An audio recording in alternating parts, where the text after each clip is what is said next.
Bueno, vamos a explicar los contenidos teóricos correspondientes a la práctica de interferencia. Lo que vamos a hacer es replicar el experimento de las franjas de Young. ¿Vale? Entonces, acordaros del experimento de las franjas de Young, en el que teníamos una doble rendija iluminada por una fuente de luz con una cierta longitud de onda. De forma que nosotros lo que hacíamos era visualizar en una pantalla a una distancia suficientemente alejada cómo es la intensidad producida por la superposición de las ondas, de las dos ondas que salen de cada una de las dos rendijas, la 1 y la 2. ¿Vale? Entonces veremos que en cualquier punto P de la pantalla la intensidad, decíamos en teoría que no era la suma de las intensidades, sino que lo que teníamos que la intensidad en cualquier punto P dependía del desfase que tuviesen las dos ondas, que en esta situación el desfase viene dado por la diferencia de caminos ópticos que recorre cada una hasta llegar a la pantalla.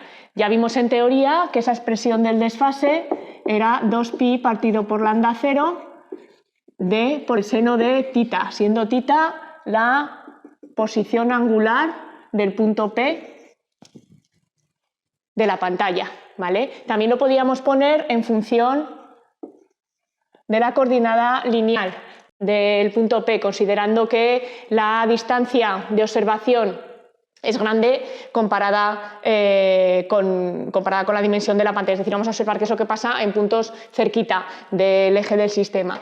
¿Vale? Entonces, en ese caso, lo que podíamos hacer era esta aproximación del seno por la tangente, ¿vale? Y nos quedaba el desfase en función de la altura del punto de la pantalla. Con lo cual vemos que la intensidad depende del desfase, el desfase depende de dónde estemos en la pantalla, con lo cual cada punto de la pantalla, a cada punto de la pantalla van a llegar las dos ondas con diferente desfase y por tanto van a provocar diferente intensidad.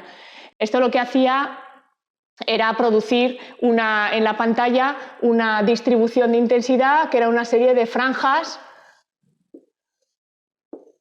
con intensidad cero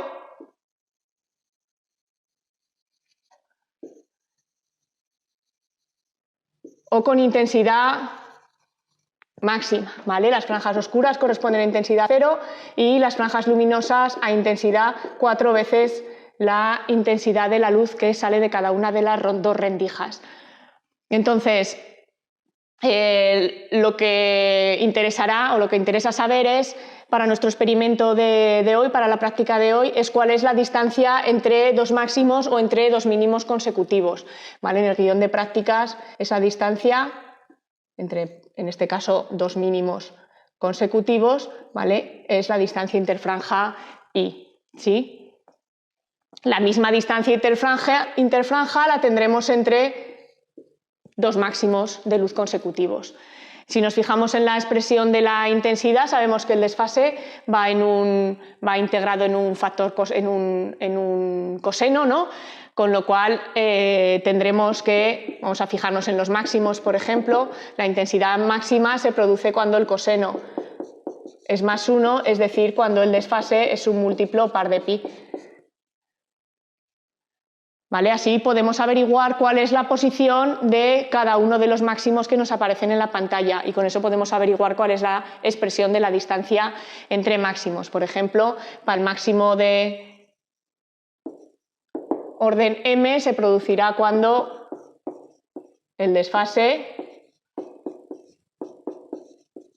sea igual a 2mpi, es decir, se producirá en una posición de la pantalla y su m, que es m lambda 0d partido por d minúscula, ¿vale? Mientras que el siguiente máximo, el de orden m más 1, ¿vale? Se producirá cuando el desfase, cuando el coseno sea igual a menos 1, es decir, cuando el desfase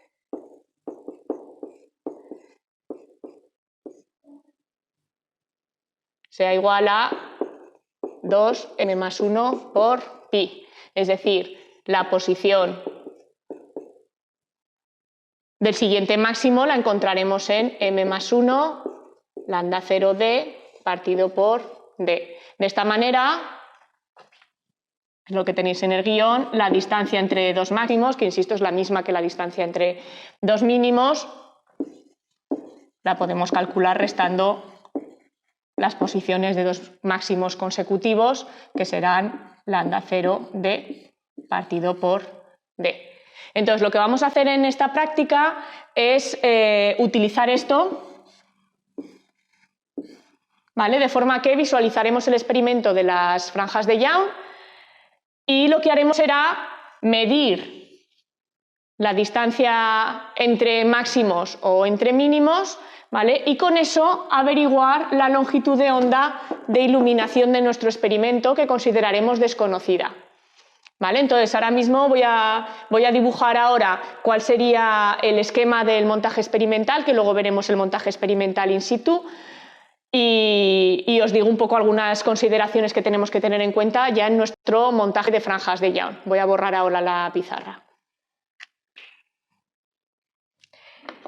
Entonces, antes hemos explicado un poco los conceptos que habíamos dado en teoría sobre el experimento de las franjas de Young.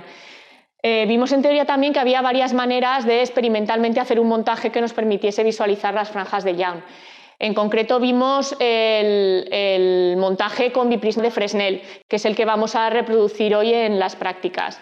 Entonces, en ese montaje lo que tenemos es una sola rendija y vamos a tener un biprisma de Fresnel a continuación. Un biprisma de Fresnel está compuesto por dos prismas delgados unidos por su base, de forma que los dos prismas producen la misma desviación. Iluminaremos la rendija con una fuente de luz, en nuestro caso una lámpara de sodio, de la cual vamos a considerar que la longitud de onda de emisión es desconocida. Entonces, lo que haremos será visualizar el experimento de esta manera, de forma que, fijaros, si consideramos la luz que sale de la rendija y que ilumina las dos partes del biprisma, vamos a considerar las dos partes del biprisma por separado, ¿vale? Tendríamos que la luz que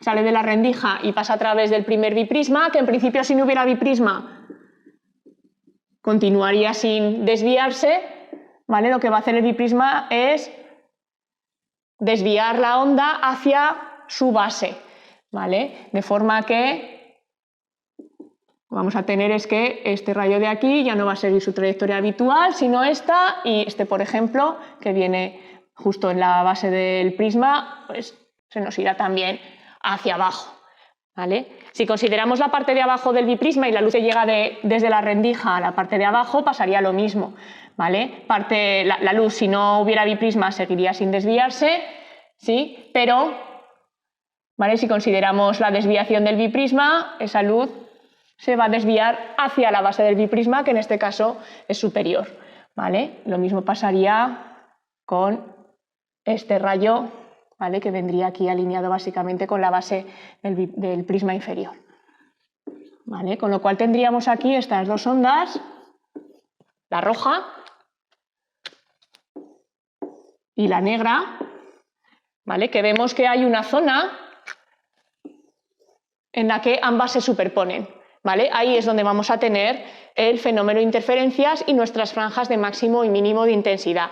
Lo que podríamos hacer es situar una pantalla, ¿vale?, a una cierta distancia de la rendija para visualizar las franjas. ¿Qué es lo que pasa? Que las franjas van a estar, los máximos y mínimos de interferencia van a estar muy juntos entre sí. Entonces no vamos a poder observarlos a simple vista. Entonces los vamos a observar a través de un ocular, ¿vale? Un ocular que simplemente va a ser una lente convergente que nos va a hacer de lupa, ¿vale? Entonces aquí tendremos nuestra pantalla, ¿vale? La pantalla estará dentro del ocular, luego os enseñaré el ocular en el montaje experimental y lo veréis, ¿vale? De forma que el ocular más o menos tiene esta forma y aquí lo que tenemos es una lente que nos hace de lupa, con lo cual podremos ver lo que hay aquí en la pantalla aumentado. ¿Vale? Entonces visualizaremos las franjas de interferencia, ¿vale? Que en nuestro caso, por la orientación de la rendija y del biprisma, las observaremos en vertical, ¿vale? Máximos y mínimos de intensidad. Y lo que haremos será medir, como decíamos antes, la distancia interfranja, distancia entre dos máximos o entre dos mínimos.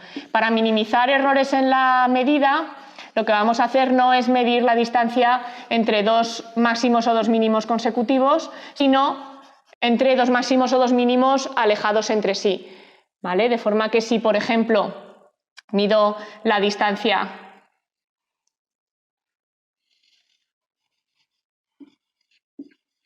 entre estos dos mínimos, ¿vale? La distancia después que hay entre dos mínimos consecutivos sería la distancia que yo he medido dividido por el número de mínimos que pasó por el camino, ¿no? 1, 2, 3 y 4. ¿Vale? De esta manera, cuantos más mínimos o máximos cojamos en medio, mejor para la medida, pero por otra parte también daros cuenta que contar, van a estar las franjas muy apretadas, contar 20 máximos es más probable que os perdáis al contar 20 máximos que al contar 10. Entonces, bueno, contaremos varios máximos, pero tampoco vamos a contar muchos porque entonces es más probable que os perdáis al contar el número de máximos que queda entre medio. Lo que vamos a utilizar para medir este incremento de I es utilizar el retículo y la regla graduada que vienen aquí dentro del ocular y que van a estar justo en el plano donde se van a formar las franjas de interferencia, ¿vale? Entonces veréis a través del ocular, ¿vale? Que el ocular tiene un retículo en forma de cruz y el centro de la cruz viene también posicionado por dos líneas paralelas, ¿vale? Esta parte del retículo es móvil, de forma que tenéis aquí un tornillo micrométrico graduado, ¿vale? Con el que podéis mover este retículo hacia derecha o izquierda, ¿vale? Y luego tenéis también una parte fija,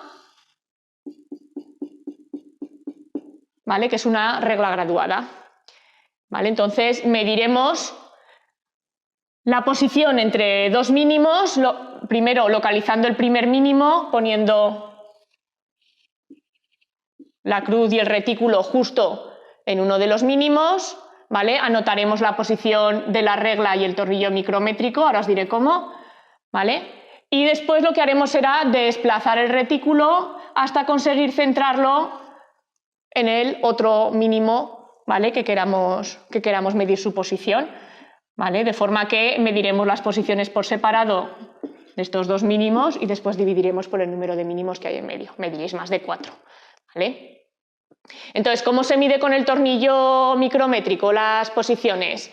Pues voy a poneros más o menos el mismo ejemplo que tenéis en el guión de prácticas, ¿vale? Imaginaros que habéis movido con el micrométrico el retículo con vuestra doble línea hasta localizar uno de los mínimos, ¿vale? Y que al localizar eso se os queda el retículo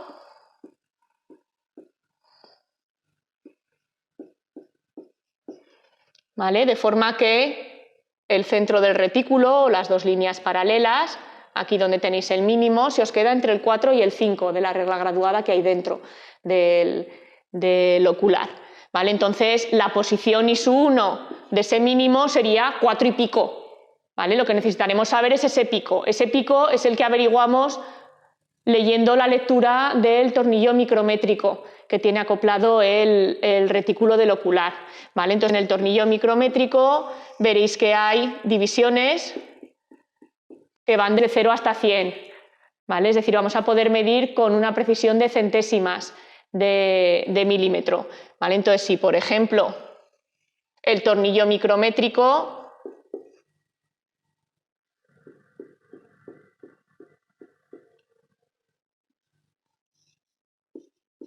imaginaros que se nos ha quedado aquí. Eso quiere decir que este pico de 4 es 70, 1 y 2. Es decir, que ISU1 es 4,72. Es decir, directamente los decimales en la medida vienen dados por la posición que os marca el tornillo micrométrico. ¿Vale? De esta manera haremos varias medidas, ¿vale? Para después sacar el error típico de la media y propagar el error al cálculo de la longitud de onda. ¿Sí? Entonces esta es un poco la primera parte correspondiente a interferencias de Young. Después lo que habrá es una segunda parte más cortita, ¿vale? Que se tratará de reconocer recubrimientos antirreflejantes en lentes oftálmicas. Este es el montaje que vamos a utilizar para la primera parte de la práctica de las franjas de Young. Tenemos la fuente de iluminación, que es una lámpara de sodio, que veréis que emite en un tono amarillo anaranjado, luego ya podéis saber más o menos qué longitud de onda ahí os puede salir en el experimento. Luego tendremos la rendija, que podéis abrir y cerrar con ayuda de este tornillo que está en la parte superior. La rendija está en dirección vertical, ¿vale? Por eso las franjas que vamos a ver después en la pantalla del ocular van a ser franjas verticales, de máximos y mínimos verticales.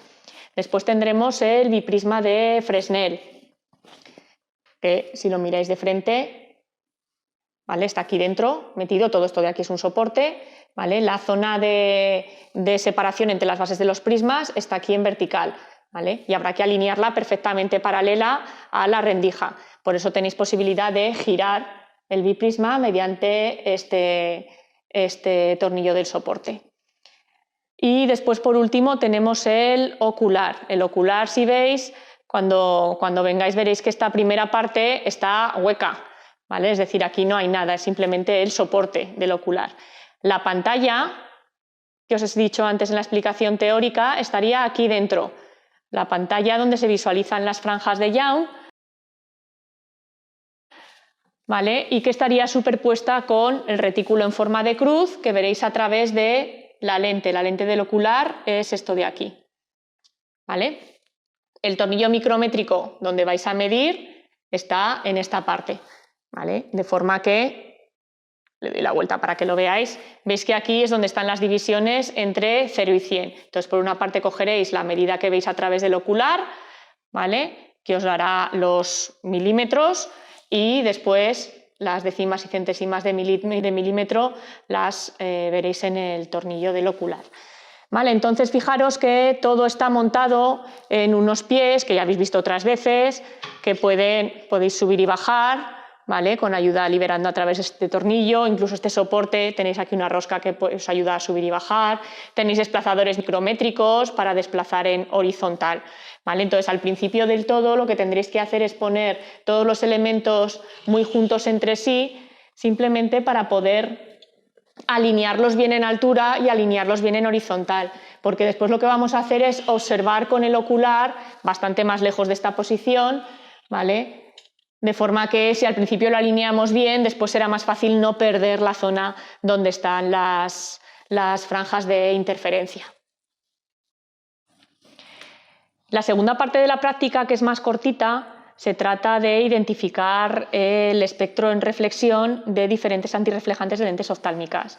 Entonces tendréis un conjunto de lentes oftálmicas en los que tendréis que visualizar cuál es el color de la luz reflejada. Fijaros en esta, por ejemplo, que os estoy enseñando, que la luz reflejada va en color azul, ¿vale? Entonces, lo que tendréis que hacer es, pues bueno, sabiendo que el color en la reflexión es azul, tendréis que identificar cuál es el espectro de los que tenéis en el guión que se corresponde, ¿vale? Con este color. Es decir, en el guión lo que tenéis es la intensidad de la reflexión en función de la longitud de onda.